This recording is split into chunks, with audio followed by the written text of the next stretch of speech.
Terima kasih untuk Anda yang masih bergabung bersama dengan kami dan di segmen ini kita akan review bagaimana jalannya perdagangan di sepanjang hari ini di mana indeks harga saham gabungan melanjutkan penguatan. Namun di menit-menit terakhir jelang penutupan sesi kedua hari ini penguatan lebih ke arah terbatas pemirsa. Dan kami ingatkan kembali Anda masih bisa berpartisipasi di WhatsApp interaktif kami seperti yang tertera di layar televisi Anda nantinya. Dan saat ini kami sudah terhubung melalui Zoom bersama dengan Bapak Hari Suwanda yang merupakan CEO Akela Trading System. Kita akan langsung sapa saja. Pak Hari, selamat sore. Apa kabar, Pak?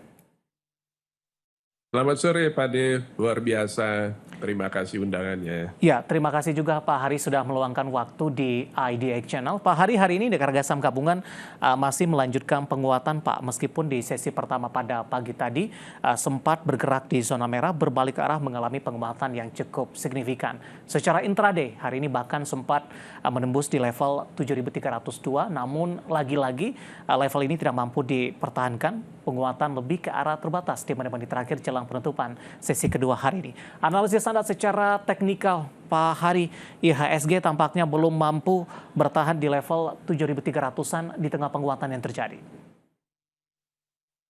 Oke, memang sih sebenarnya kalau kita lihat dari saat ini, jadi kalau saya tarik garis, maka nampak di situ bahwa kalau kita hubungkan titik puncak yang terjadi pada pertengahan Maret dan pertengahan Mei, maka pas ketemunya di sini. Maka ini memberikan potensi adanya profit taking di sini dan beberapa hari ke depan mungkin ada short term pullback sebelum melanjutkan rally-nya kembali.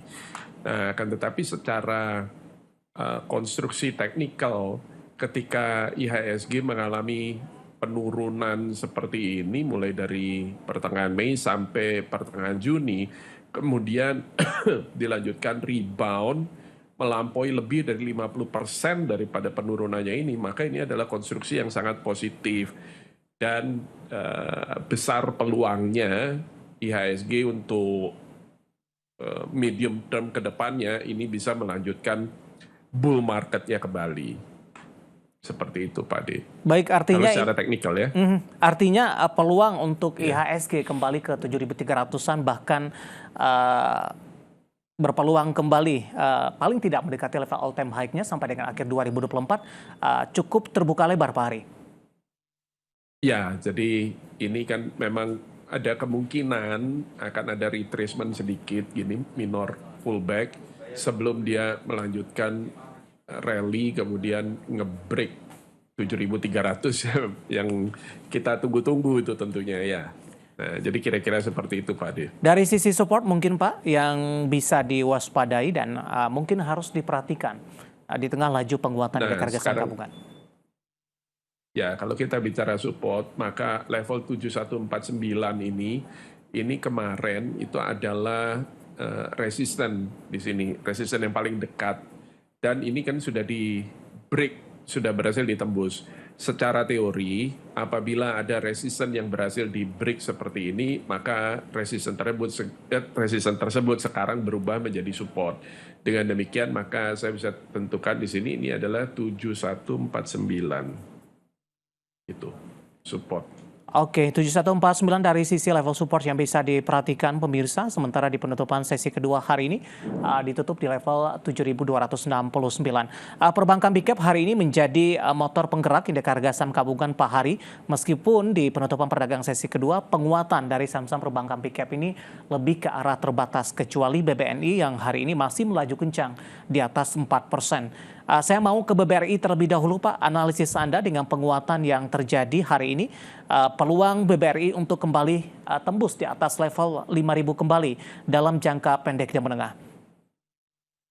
Nah, ini dia yang tadi saya juga bilang bahwa konstruksinya positif secara teknikal apabila bullish ini ditunjang oleh perbankan big cap, maka itu positif sekali ya. Jadi dengan demikian hari ini juga saya memberikan buy signal pada saham pilihan hari ini dan itu salah satunya adalah BBRI.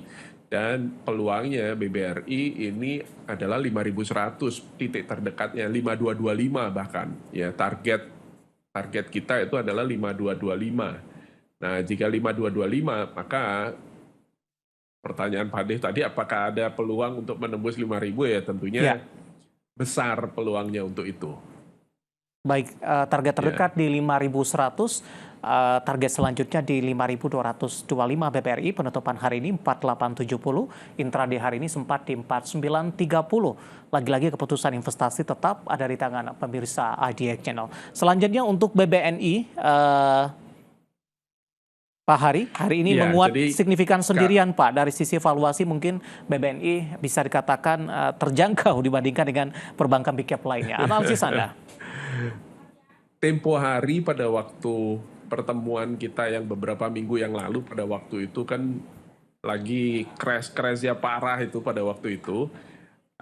Analisa saya adalah, saya bilang bahwa BBNI dan BBRI ini adalah dua perbankan big cap yang sebenarnya tidak ada masalah di dalam fundamental perusahaan tersebut.